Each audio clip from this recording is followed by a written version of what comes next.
ബ്രാക്സിസത്തിന്റെ socio risk factors ആണ് ചോദിച്ചിരിക്കുന്നത്. അപ്പോൾ ഇതിൽ നമ്മൾ നോക്കുകയാണെന്നുണ്ടെങ്കിൽ ബ്രാക്സിസത്തിന്റെ മെയിൻ ആയിട്ടുള്ള റിസ്ക് ഫാക്ടേഴ്സ് എന്ന് വെച്ചാൽ ആൻസൈറ്റി അല്ലെങ്കിൽ സ്ട്രെസ്, ഇതൊക്കെയാണ്.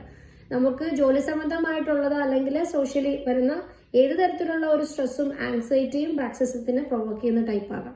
അതുപോലെ തന്നെ ചില യൂസുകൾ, ടുബാക്കോ അല്ലെങ്കിൽ ആൽക്കഹോൾ കൺസപ്ഷൻ, ഇതൊക്കെ അതിന് സാധ്യത കൂടുതൽ കൊടുക്കുന്നതാണ്, ബ്രാക്സിസം ഉണ്ടാകുന്നതിനുള്ള സാധ്യത കൂട്ടുന്നതാണ്. സ്ട്രെസ്സാണ് മെയിനായിട്ട് ബ്രാക്സിസത്തിന് പിന്നിലെ കാരണം എന്ന് പറയുന്നത്.